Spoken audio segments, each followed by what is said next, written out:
Last time we started the organic chemistry. So today we'll continue the organic chemistry, and in this part you will learn about alkanes and alkenes.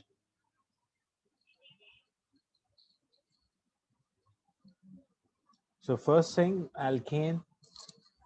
What are alkanes? From the name, these are hydrocarbons. From the name, you can identify if the name is A and E. It means throughout the chain we have a carbon and carbon single bond. And due to this carbon-carbon single bond, we also call them as saturated hydrocarbon. And why we call them as hydrocarbon? Because they contain carbon and hydrogen only. About the naming, we already discussed how to name straight chain, branch, and cyclic.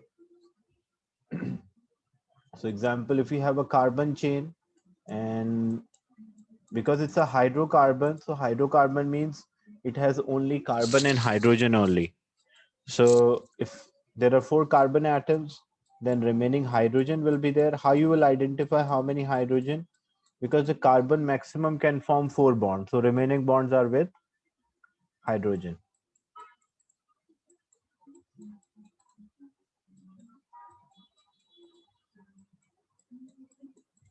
And you can see we have 4 carbon.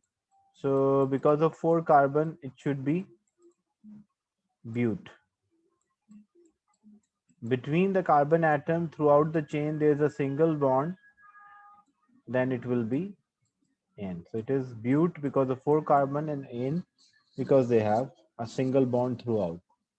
This is how we represent a displayed formula. But if you want to represent a skeletal formula, so 1, 2, 3, 4. How we obtain these hydrocarbons, alkanes? So these alkanes are obtained by fractional distillation of the crude oil and then reforming. First, what we do fraction distillation. Fraction distillation means a technique on which we separate the 2 or more miscible substances on the basis of the boiling point. Then we can do cracking. Cracking means breaking the small long chain hydrocarbon into small and more useful one. And then we can do reforming. Reforming means when we convert the straight chain into branch. That's called reforming, branch or cyclic. The reason is reforming because when hydrocarbon or a carbon chain, if it's having a branch, it will have a lower boiling point, so it can be easily used as a fuel as compared to when it is having a straight chain, which will have higher boiling point, so it will be difficult to vaporize and burn the sample.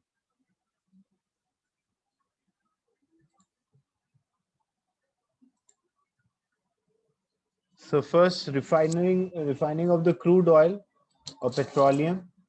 We use a fraction distillation, and fraction distillation of the crude oil result in the formation of or separation of different components from the crude oil. So petroleum, what is a petroleum? It's mainly a mixture of hydrocarbons, alkanes. So we have a superheated crude oil which enter the furnace. Most of the fraction are in a vapor form, but the sum of the fraction for which the boiling point, the temperature of a crude oil is lower than the boiling point, so they are still in a liquid state, such as bitumen or lubricating oil. Then remaining fraction will rise and condenses. So at different temperature, we get different components. And so what we do, oil is preheated. So crude oil preheated or heated initially, then it passes into a column, the fractionating column.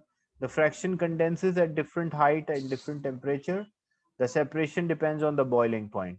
The boiling point depends on the size of the molecule, like size of the chain or number of the carbon atoms.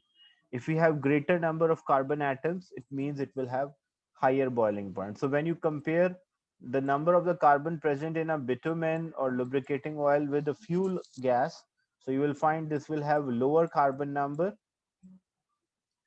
and lubricating oil or bitumen will have a higher carbon number. So larger the molecules, the larger the London forces. What are London forces? When the force which arise due to the presence of the electron but these are relatively weaker forces. These forces increases as the number of the electron in the system increases. That's why, like example, if you have two carbon atoms and rest hydrogen atoms are there, so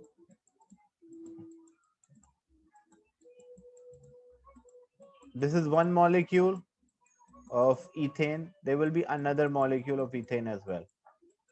But because few atoms are there, so as a number of atoms are less, it means they will have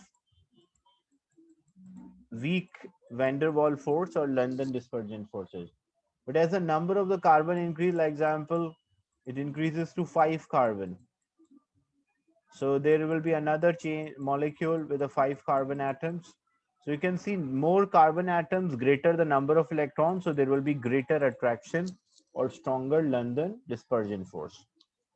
That's why if a question is why a lubricating oil is having a higher boiling point than a fuel gas, so you will mention it has greater number of the carbon or more electrons. So greater number of electrons means greater London forces. That's why the boiling point increases. Is it clear? The fractional distillation of the crude oil. You have to learn the use for each, like fuel gas is used for domestic fuel, petrol is used, petrol or gasoline for fuel for the car, naphtha is there, using as a raw material for petrochemical industry, kerosene is there as a jet fuel, diesel is there for lorries or buses, fuel oil is there for ships, and lubricating oil is used in the engine to reduce the friction, and bitumen is used for road carpeting. Is it clear? The fractional distillation of the crude oil.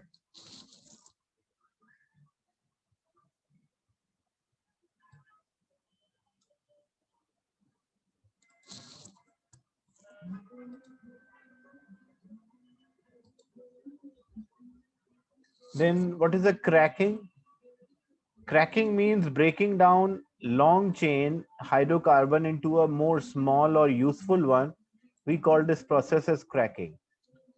So normally you have multiple products. Like when you crack a higher alkane, you may get a smaller alkane, you may get alkene or hydrogen. So these are possibilities. Alkane or alkene can be there, alkene and hydrogen can be there, or all of them can be there as well.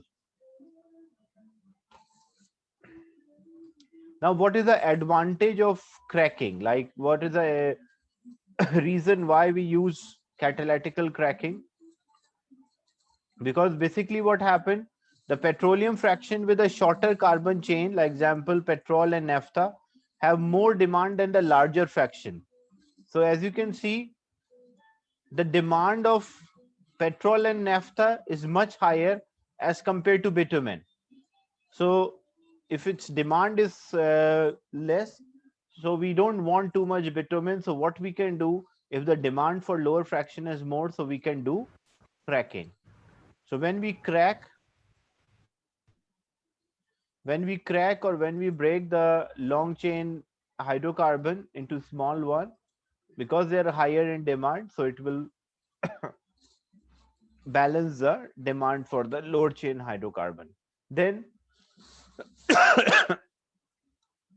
to make use of excess of large hydrocarbon, because large hydrocarbon are less in demand, and the product of the cracking are more useful and valuable as compared to that of long, like bitumen is not having too many uses, so it's not useful. But when you crack bitumen or you crack any other hydrocarbon, long chain hydrocarbon, so the small fractions have more uses. That's why the product is more useful.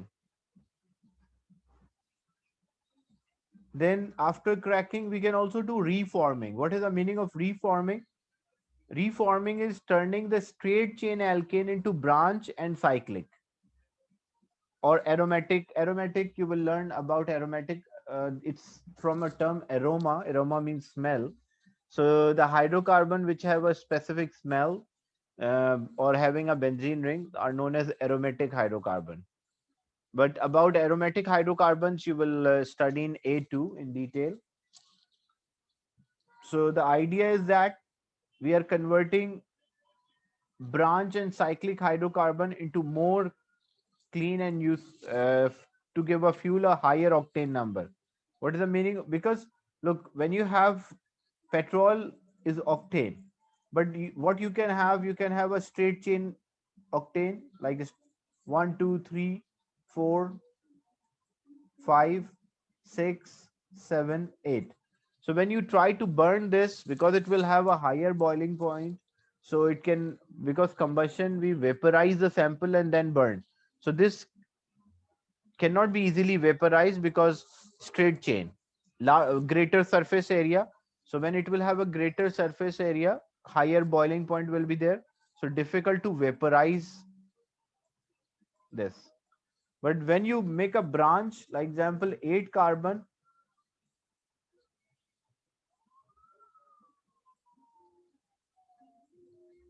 so this is 8 carbon, but because the branches increase, so when the branch increase, the surface area will decrease. As the surface area decrease, so weaker attraction between the molecule, so the molecule can easily vaporize and we can use them as a fuel and burn them.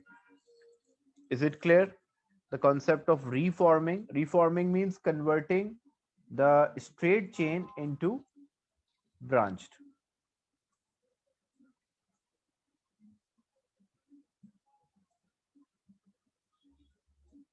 So if you make more branches, it will further reduce the boiling point, so it can easily vaporize and use as a fuel. Is it clear, this part?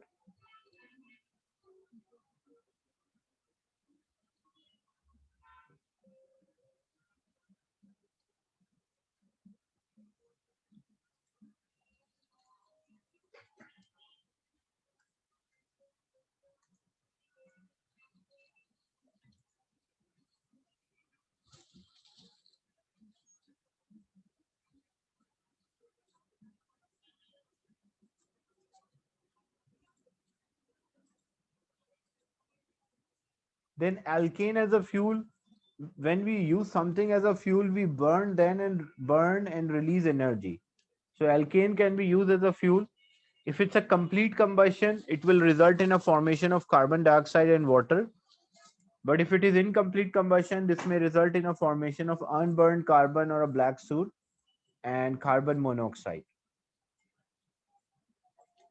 So if, for example, if you are burning octane, the petrol, now to balance this equation, the rule to balance the equation, the combustion equation, we always start with carbon, then followed by hydrogen, and at the last, oxygen. Even it's a complete combustion or it's incomplete combustion. So both ways, we started with carbon. So example, if we have C8 and H18, and we are burning, and this result in a complete combustion gives carbon dioxide and water vapors. So to balance this equation, if we have 8 carbon, so we put 8, so carbon is balanced. The for combustion equation, start with carbon followed by hydrogen and at the last oxygen. So carbon is balanced. For what about hydrogen? 18. So to have 18 hydrogen, it should be 9 multiplied by 2 gives 18. And about oxygen, 16 8 multiplied by 2 is 16 plus 9. So 16 plus 9, it will make 25. So we need 25 here. So how to get 25? 2 is already there, so it means it will be 12.5. And you can write a fraction or a decimal to balance this equation. Or you can write 25 by 2, and that's also same 12.5. But incomplete combustion, if you have a limited supply, this may result in a formation of a carbon monoxide, which can cause suffocation, and unburned carbon, a sooty flame will be there. So this may result in a formation of smoke.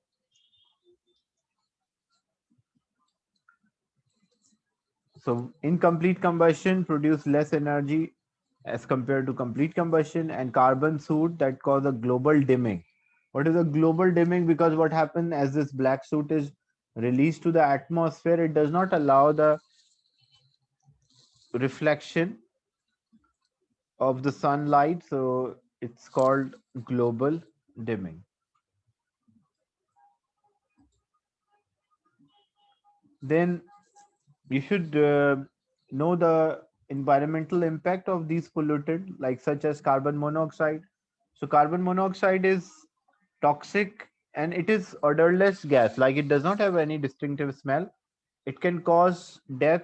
The reason for that, because in a hemoglobin, if we have more carbon monoxide, the carbon monoxide can diffuse to the blood much quicker and reduce the tendency, because carbon monoxide is a good reducing agent. So it will remove the oxygen from the blood, which result suffocation or can cause death. Then pollution from combustion, like as we are burning the fuel, the fossil fuel. So these fossil fuel, such as they contain a trace of a sulfur as well. So when sulfur react with oxygen, it will give sulfur dioxide. And what is the effect of this sulfur dioxide? It can mix with the moisture, water vapors in the atmosphere that can produce acid rain, which can affect the stonework or lower the pH of the lakes.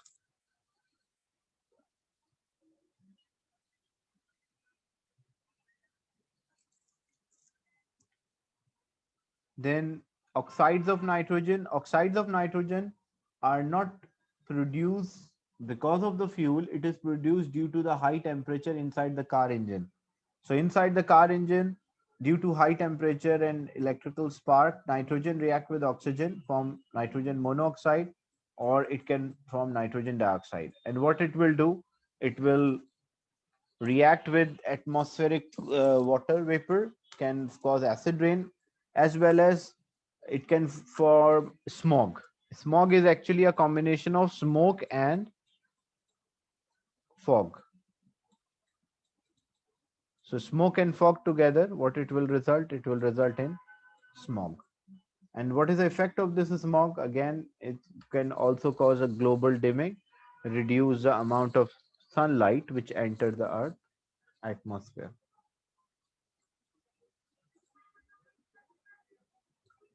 So the pollutant and the environmental consequences of these pollutants, like oxides of nitrogen, they are produced in the car engine due to high temperature and spark. This will result in a formation of oxides of nitrogen. So nitrogen, both are toxic. This can form a smog, and nitrogen dioxide form acid rain, and it is also toxic. Carbon monoxide, by incomplete combustion, it is produced, toxic, can cause suffocation. Carbon dioxide produced by complete combustion of a fossil fuel, this will result in global warming. Unburned hydrocarbon, because unburned, if it's incomplete combustion, so it can have carbon monoxide or unburned carbon that contribute to a formation of smog as well. And the soot, the black soot, that can cause a global dimming and can cause respiratory problems.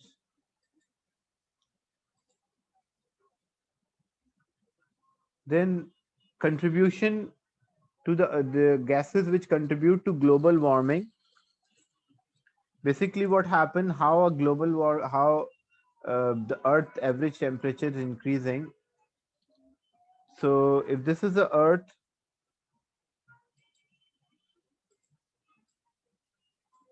so Earth atmosphere contain different gases in different proportion. What is the effect when the radiations are entering? So they absorb the radiation. These gases such as carbon dioxide, methane, even water vapor, all are greenhouse. So they trap the radiation of infrared energy in the atmosphere. As they absorb energy, they release, as they release energy, re-radiate, but that energy is different wavelength, and that wavelength is not able to leave the Earth atmosphere So as it is not able to leave the Earth atmosphere, the average temperature of the Earth will increase. Water is causing a global warming as well, but the thing is, the amount of, because it's natural, water is produced naturally, or the amount of the water vapor naturally produced in the atmosphere, so the net effect is zero. But because of human activities, as we are using a fossil fuel, so we are burning carbon dioxide, we are burning hydrocarbon and release carbon dioxide, and as this carbon dioxide is released, so the ice caps which also trap methane, the glaciers, it start to melt because of greenhouse gases, and as it is start to melt, then the methane is released in the atmosphere, and as the methane is released in the atmosphere, this methane is also having a tendency to absorb infrared radiation that multiplied the global warming factor, and methane is approximately 10 times, can cause greater global warming rate as compared to that of carbon dioxide. So why the carbon dioxide level is rising? Because we are burning a fossil fuel, and carbon dioxide is effective greenhouse gas, and it increase is largely responsible for the global warming.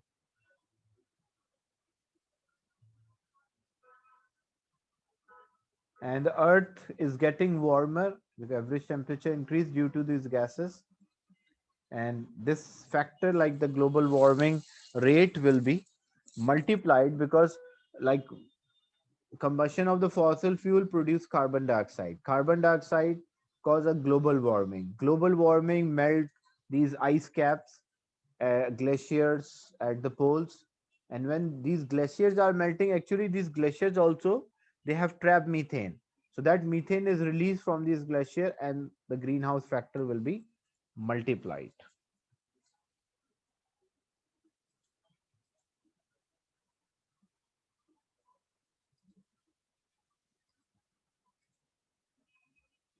Then what kind of bond breaking can occur between the molecule or within the molecule? One is known as homolytic fission. Homo means same, lytic here refers to breaking, and fission is the breaking, like equal distribution. When the bond break, we call homolytic bond breaking. Example, if you have say fluorine, so you have fluorine belongs to group 7, fluorine molecule is there, so each fluorine will share one electron and 6 unshared electron will be there. Now what happened if, due to any external factor, if this bond break and both fluorine take their electron back, so we represent by a half arrow. If both will take the electron back, so what we have two fluorine radicals. Radical means an atom or a species which is having uncharged, which is not having any charge, that species is known as radical. So due to the external factor, a bond break between the two fluorine, and both took, like each fluorine take their electron back, this will result in a formation of a fluorine radical. And this type of a bond breaking is known as a homolytic bond breaking, or you also say homolytic fission. So a free radical is a reactive species which possess an unpaired electron, like electron is not paired and it is free, so it can react easily. And opposite is heterolytic. Heterolytic means when both of the shared electron are taken by one of the atom, then we call heterolytic bond breaking. And in a heterolytic bond breaking, we represent by a complete arrow. Homolytic, we represent half arrows in equal direct, shows the electron taken by both of the atom. But in heterolytic bond breaking, we represent by a full arrow. So if we have, say, fluorine or hydrogen reacted with fluorine, there is no unshared electron on hydrogen. Now what happened? Due to external factor, the bond break. But when this bond break, both of the electrons are taken by fluorine. So if both electron fluorine take, because the hydrogen lost its electron, so it will be positive, and fluorine took its electron, negative. So this will be hydrogen fluoride or HF. And this type of bond breaking in which both of the electrons are taken by one of the atom, we call that as heterolytic bond breaking. And heterolytic bond breaking does not produce radical, it will produce ions. It will produce cation and anion. In homolytic bond breaking, it produces radical, but heterolytic bond breaking, it will produce ions.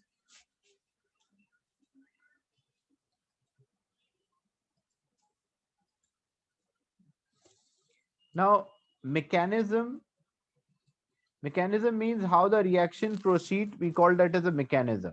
But before the mechanism, you should understand the term nucleophile and electrophile. Basically, mechanism shows how the reaction proceed. So before going through the mechanism, you should understand the term electrophile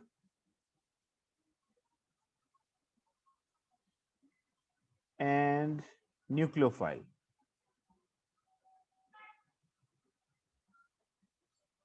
You can remember, you can understand from the name electrophile means electrophiles are attracted towards electron rich site. Means the substance species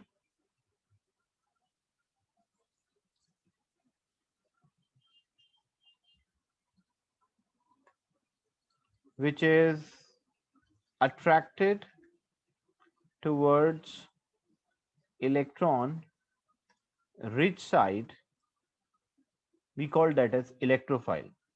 Example of electrophile, like example, and normally electrophiles have a lone pair of so electron deficient groups are there. Say example, you have a carbon and carbon double bond, ethene.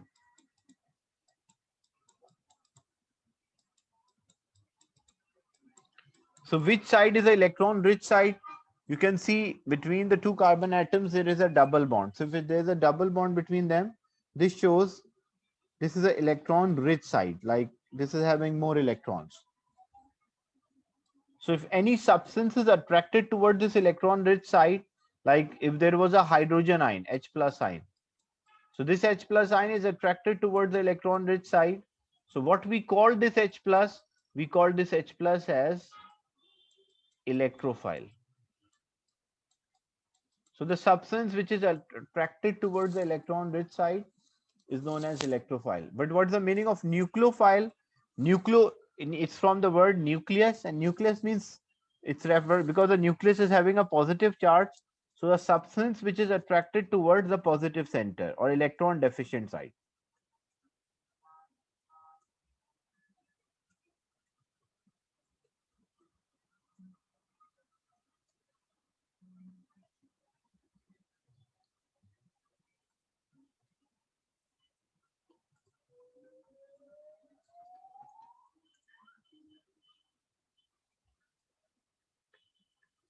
So a substance which is attracted towards electron deficient side or a positive side, we call that as a nucleophile. So example, if there is a bond between carbon and chlorine, because chlorine is having a greater tendency to attract electron, it's more electronegative. So what happened, the bond between carbon and the chlorine will not be like a non-polar bond, it will be a polar bond. Polar bond means due to difference in the electronegativity, due to a different tendency of the atoms to attract the electron. So this, even the electrons are shared, but it is shifted more towards chlorine.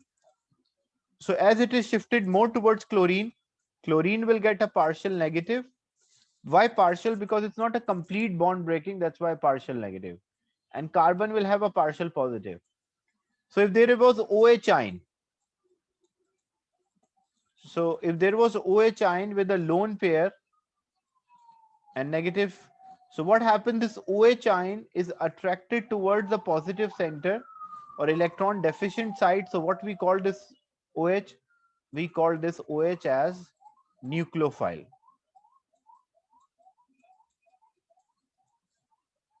So we have electrophile and nucleophile. Electrophile, the substance which is attracted towards the electron rich side, whereas nucleophile, the substance which is attracted towards the electron deficient side or the positive center.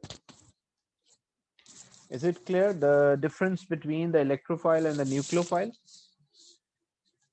So from the term, from the name, you can understand electrophile means electron loving. The term electrophile means electron loving group. So they are attracted towards the electron rich side. Nucleophile means positive loving group or nucleus loving group. Nucleus is positive, so they are attracted towards the positive center. Is it clear the difference between electrophile and nucleophile? Any doubt in this?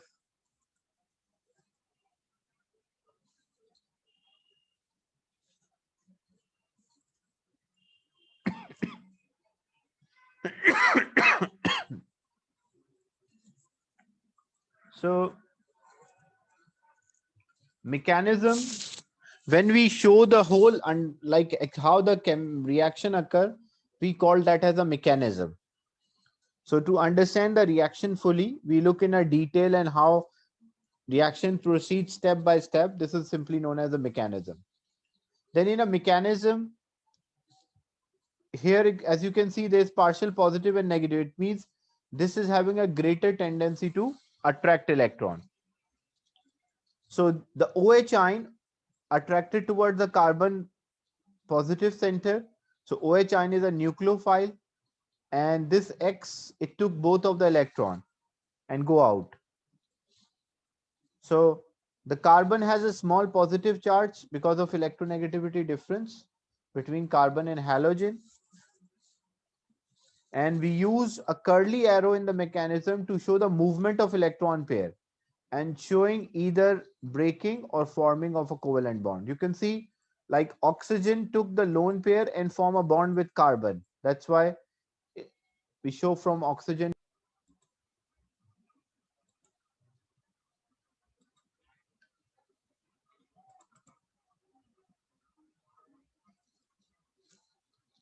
So the mechanism. So what mechanism you have to learn for alkanes? You have to learn a free radical substitution reaction. Like first, you should understand the overall reaction when alkane react with bromine or chlorine in the presence of UV ultraviolet light.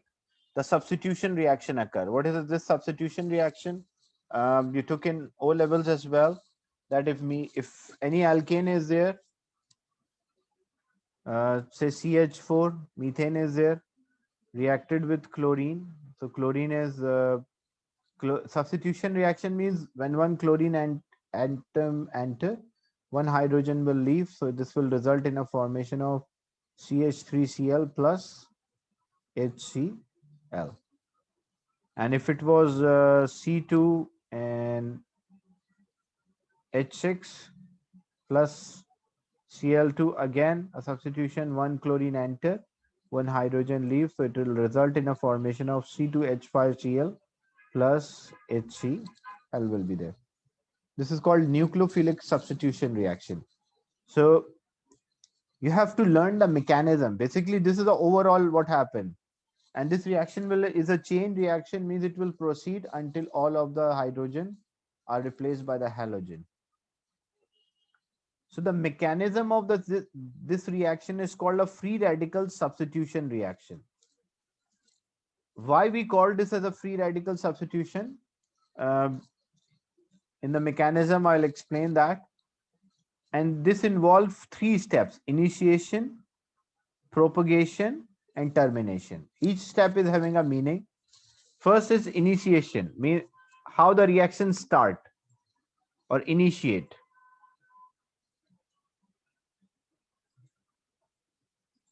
So the first part, which is known as the initiation reaction, how the reaction started. So basically, ultraviolet light can cause a bond breaking in chlorine. So if we have a chlorine, which is Cl2, so each chlorine share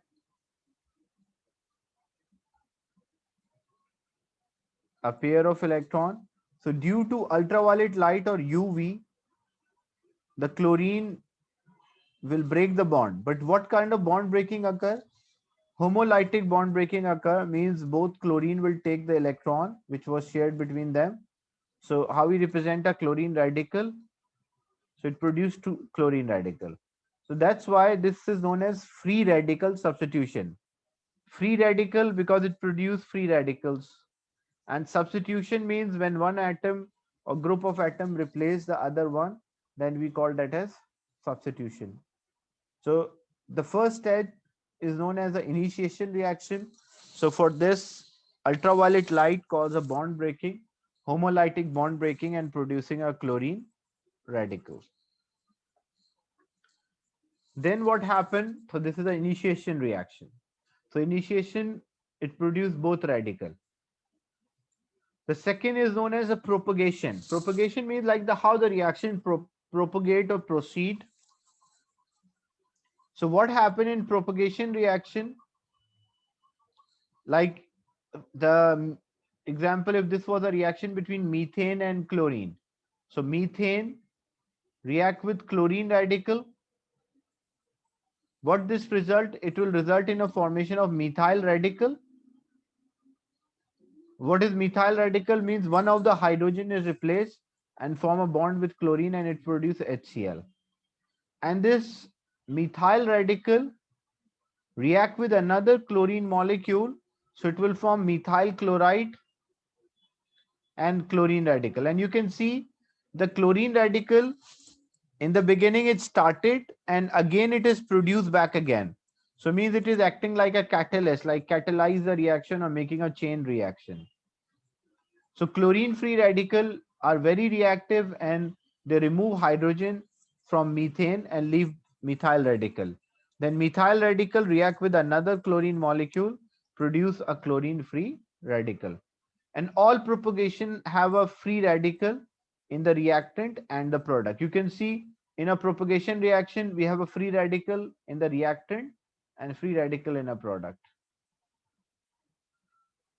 This is a second step and also known as a chain reaction. Why it's a chain reaction? You can see as chlorine free radical is regenerated, it can react with several more molecules and can cause breakdown of those alkane molecules. The last one is called a termination step. So what is the termination step? When all of the radical convert into molecule. So what are the radical produced in this? In a first step initiation, we are having a chlorine radical. In the second stage, we were having a methyl radical and chlorine radical. So what is the termination? Means when the radical convert into molecule, so they will not react, we call termination. So how termination can occur? When chlorine radical with chlorine radical, so it will form chlorine. When methyl radical react with chlorine radical, it will form methyl chloride. And when methyl radical with another methyl radical, it will form C2H6. So this C2 in H6 is evidence that because it is not there as an original reactant and it is produced. So this confirms that this reaction is free radical substitution reaction. So, and we also call that as a termination. So you should be able to write the mechanism for any alkane. It's not necessary like specific methane. It can be any. So how you will write? So how you will write this? So for example, if I say I have say propane. So propane is C3NH8. It is reacting with chlorine. This is the overall reaction. Chlorine displaces hydrogen, substitute it basically. So it will form C3H7Cl plus HCl. But the question is, write the mechanism. So as we know, for alkanes, their reactions are free radical substitution reaction. So the first stage is initiation.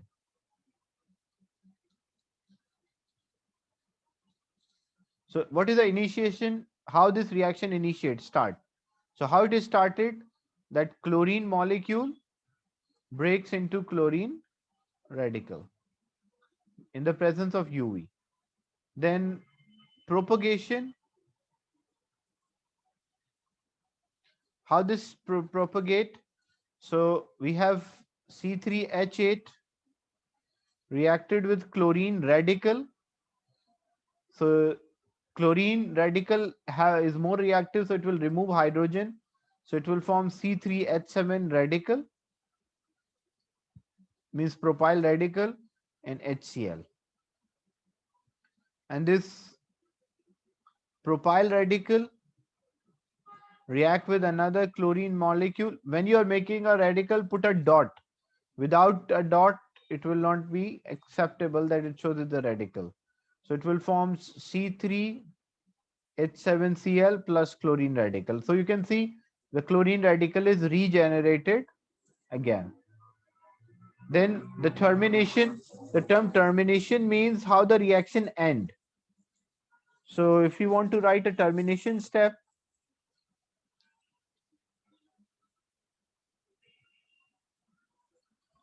termination when the radical convert into molecule. So if you have chlorine radical react with another chlorine radical, it will form chlorine. If we have propyl radical react with chlorine radical, it will form chloropropane or propyl chloride. Or if we have propyl radical mixed with another propyl radical, that will form C6NH14. Is it clear, the mechanism? So you can write like here, you can have any alkane, but the journal mechanism is same. Is it clear, the mechanism of free radical substitution reaction? Any doubt in this?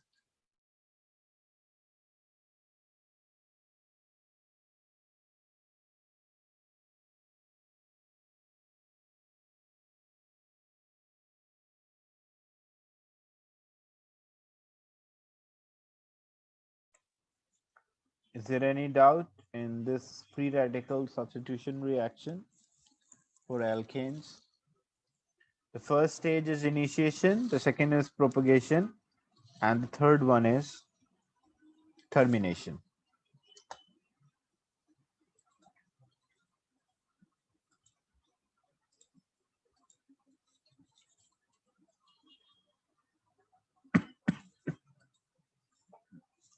So we can apply this for bromine as well. Like what happened? Due to ultraviolet light, the initiation step, it will produce a bromine radical. Then example, bromine radical reacted with propane. So it will form hydrogen bromide and propane propyl radical. Propyl radical react with another molecule of a bromine, produce bromopropane and bromine radical. Then termination means how the reaction end. So you have to learn the pattern. And it can have multiple substitution, as we know, like example, it can replace 2 hydrogen, you can replace 3 hydrogen.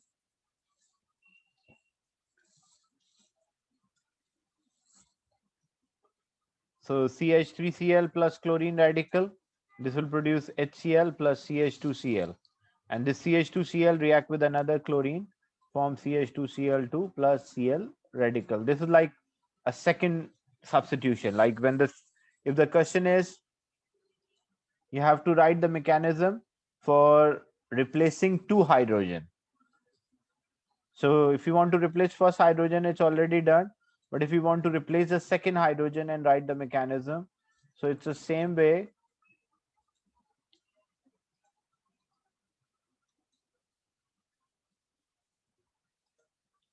So example, we have to write a mechanism for the second substitution. For say first substitution, it was C2NH6 plus Cl. This was the result in a formation of C2H5Cl plus HCl.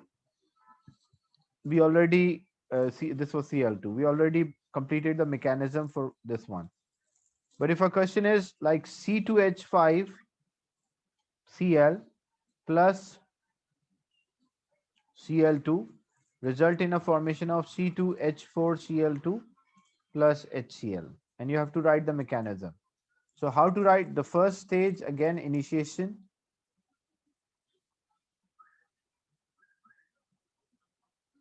So ultraviolet light will produce chlorine radical. Then propagation. So now what we have, the original was C2H5Cl will react with the chlorine radical. It will form, because the chlorine radical will take hydrogen, so it will form C2H4Cl radical, C2H4Cl radical. Chlorine is not added initially, plus HCl, and then C2H4Cl radical plus chlorine molecule, so it will take chlorine, so it will form C2H4Cl2 plus chlorine radical. This will be a propagation. So you can see C2H4Cl2 is produced. And the termination, in a termination, just react the radical with each other, like chlorine radical react with another chlorine radical, form chlorine molecule. C2H4Cl plus chlorine radical will produce C2H4Cl2, and C2H4Cl mixed with another C2H4Cl. This will result in a formation of C4H8Cl2. So this is a mechanism for the second substitution.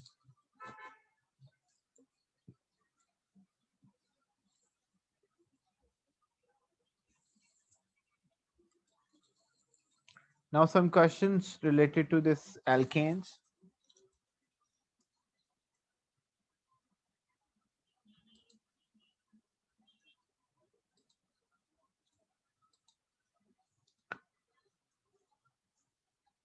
The question is, which of the following mixture could not form when octane C8 and H18 is cracked? What's the right answer? Like which combination cannot make 8 carbon atoms or cannot be formed by cracking of octane?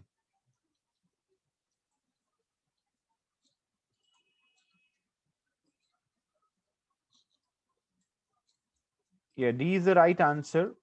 Look, why D is the right answer? Because prop and pent. Prop and pent means one will have 3 carbon, another one will have 5. So prop and pent total will be 8 carbon.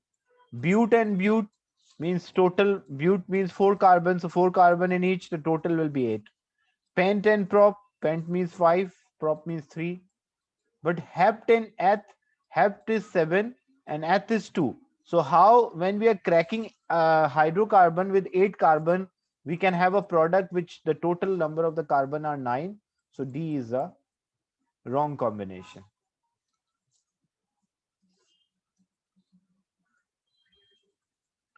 This question is about the organic compound with the skeletal formula is shown. Which compound is 2-methyl propane? Which of the compound is 2-methyl propane? These are the skeletal formulas given. 2-methyl propane.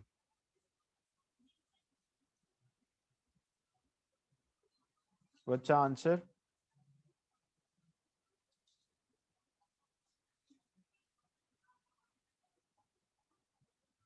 I want participation from everyone.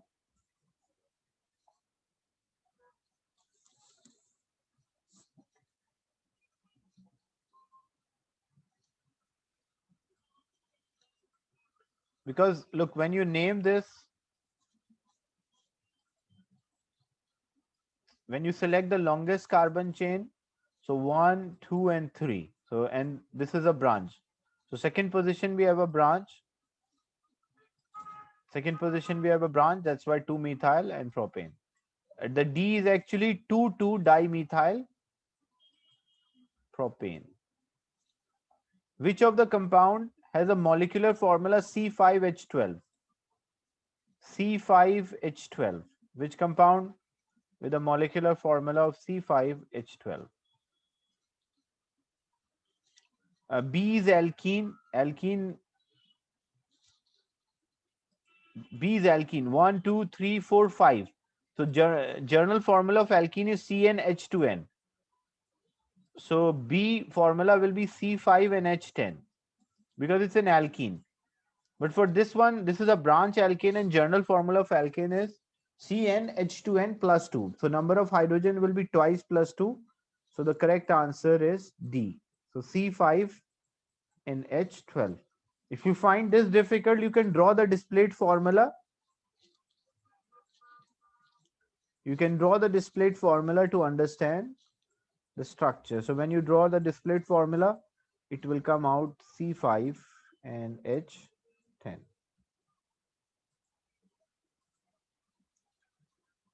Which compound is an isomer? Isomer means same molecular formula but different structure.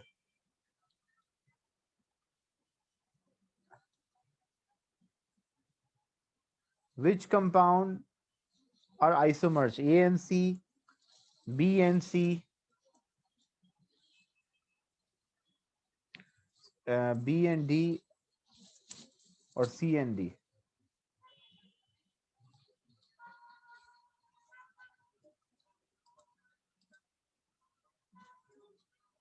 Yeah, B and C are the isomers. The journal formula for B was C5 and H10, and C is also C5H10. So cyclic alkanes and alkenes are isomers of each other. Which compound, this is related to reaction of alkene. So alkenes actually react with in the presence of acidified potassium manganate and turn into diol. But that we will discuss in alkene part. So I'm not discussing that now. The question is the structural formula of 5-chloro-2,2-dimethyl hexane is, which one is the right structure for the name? 5-chloro-2,2-dimethyl hexane.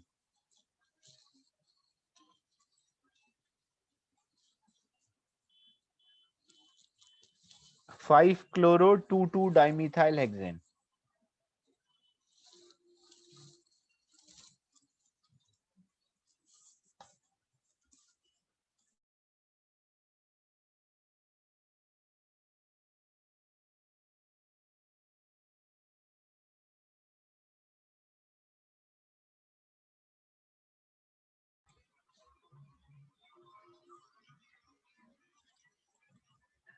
Yes, C is the right answer. Because when you select the longest carbon chain, so this is your longest carbon chain. 1, 2, 3, 4, 5, 6.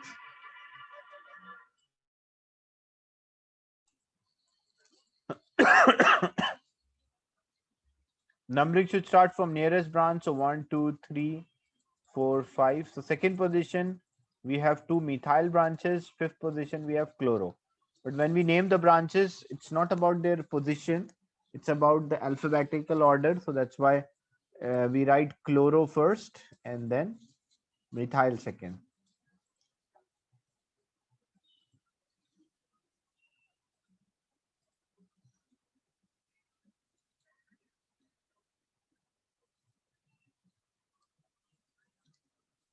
In this question,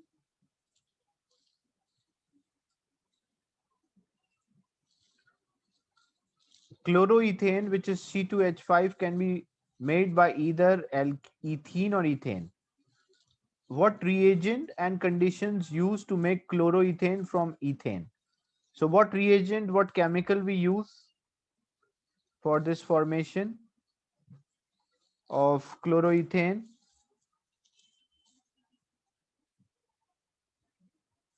So we use reagent, we use chlorine, and the condition we use ultraviolet light. If the chlorine react with ethane to form chloroethane.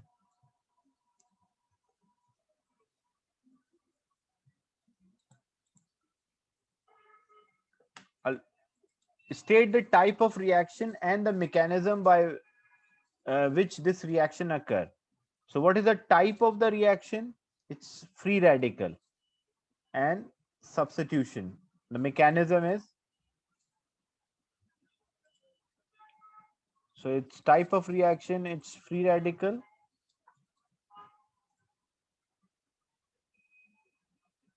and the mechanism is substitution.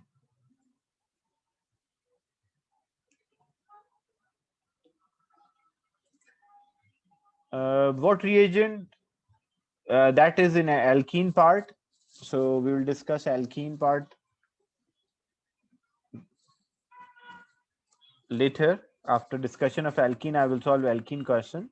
But now we are only discussing alkanes.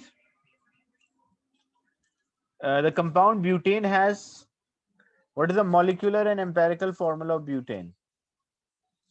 What's the right answer?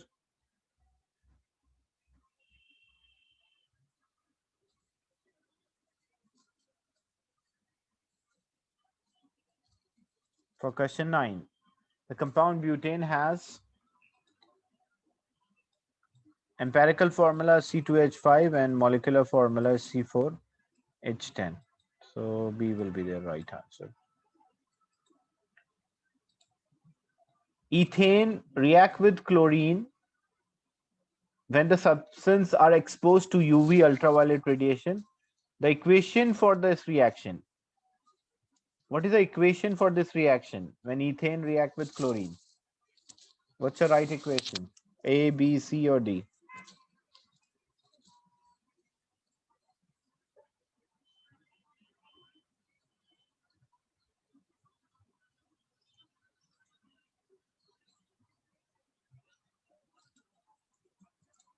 Yeah, it is A. That's correct. The role of UV, ultraviolet radiation in the reaction. What is the reason why ultraviolet radiation is used for this reaction?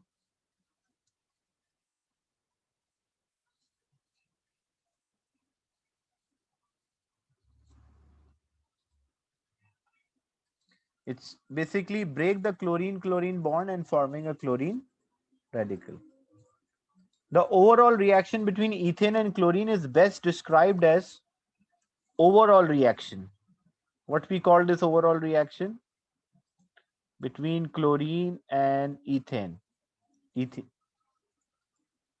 That's a substitution basically. The overall reaction is free radical substitution.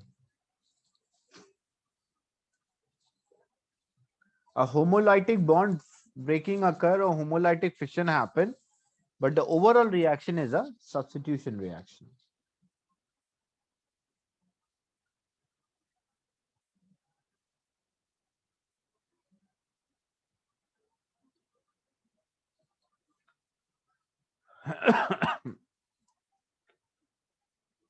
Alkenes are unsaturated because of their reactivity. Industry are important industrial starting material. Alkene for industries are obtained by cracking of alkane. Write equation for cracking of decane C10H22 to form one molecule of propene as only alkene. So if decene is there, which is C10 in H22, and we have to complete the product for this. For C10 H22, so, and they already mentioned one of the product is propene. So prop means 3 carbon, C3 and H6 will be there. Then remaining, because out of 10 if 3 are there, so 7. Out of 22 if 6 are there, then it will be 16. So C7 H16 will be there.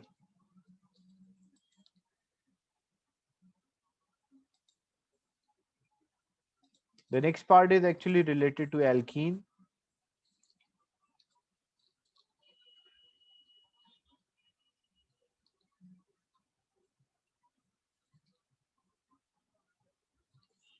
Which of the following is the correct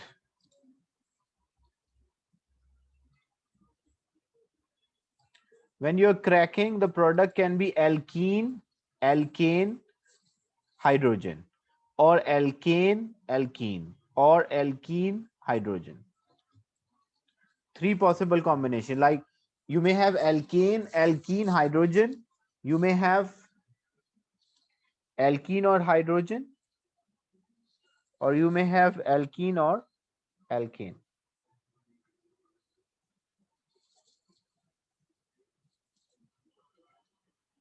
Question 16. What's the answer? Which of the following is the correct order for process used to obtain petrol from crude oil?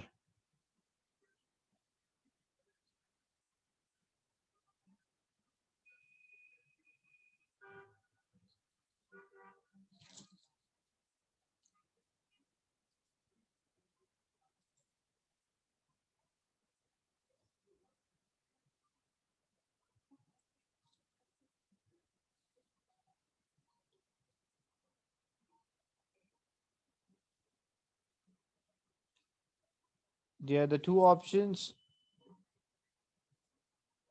So petroleum is there, then we do fraction distillation, then reforming is done. Actually, the options are repeated here, so just consider two of them.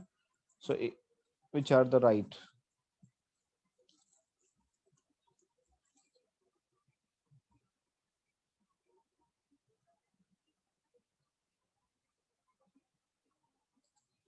The next question, how many compounds have formula C5NH12? So basically you have to draw the isomers, like how many isomers you can draw for C5NH12. How many isomers are there? Like how many different ways I can draw the structure? Question 22. Question 20.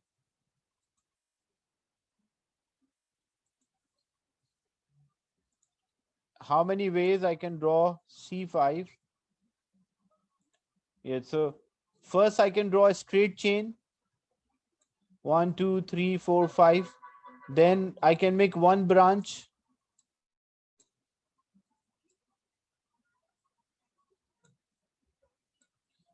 This is 2-methyl butane. If I make a branch from other side, that's the same thing because these two are the same structures. This is 2-methyl butane, 2-methyl butane. Or what I can do, I can draw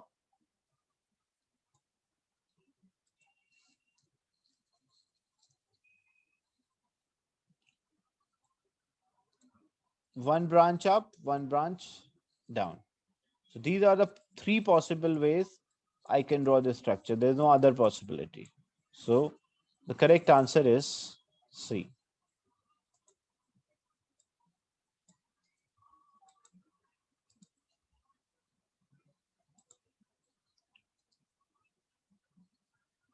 Organic compound react with chlorine in the presence of UV. The relative molecular mass of a product increased by 34.5. What is the original compound compared with the original compound? What is the reaction mechanism? Look, 34.5. Why 30? Basically, what does it mean? It means chlorine is added and hydrogen is removed. Like if you see, say we were having ethane, C2NH6. So what is the total mass of ethane? 12 multiplied by 2, 24 plus 6. So 30 was there total. Reacted with chlorine. So if one chlorine enter, one hydrogen leave. So it will form C2H5Cl plus HCl. So when you compare this product, what is the total mass of the product? So 24 plus 5, 29, and 29 plus 35.5. So it will be 64.5. So the mass you can see increased by 30 because one hydrogen is removed and one chlorine is added. So the total change in mass will be 34.5. So it means it's a nucleophilic substitution reaction.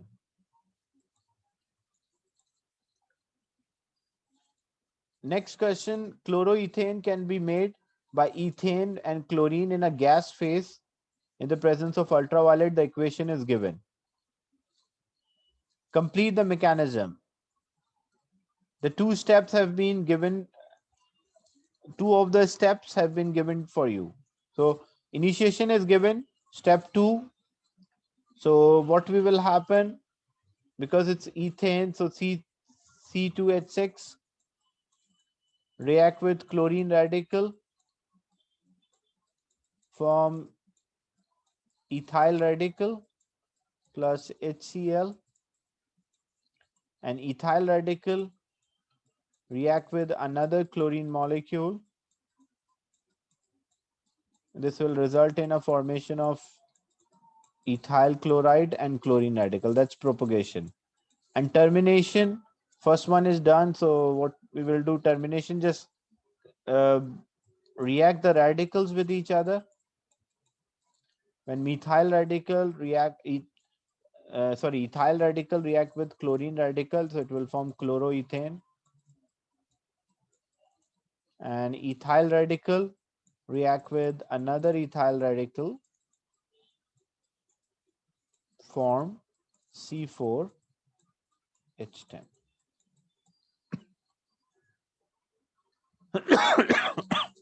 Is it clear?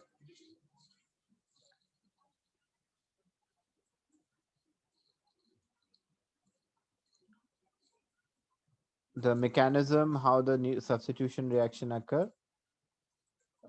Next week we will do more questions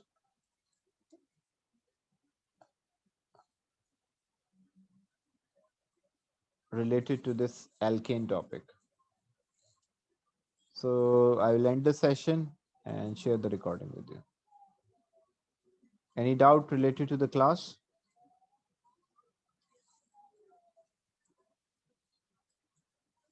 So we are left with only one topic for unit 1, that is about alkenes. So more likely next week we will complete this unit 1. And then we move on to unit 2. Then the unit 3, based on the experiments, most of unit 3 is from unit 2. So what you will study the things in unit 2, that most of that you will use in unit 3.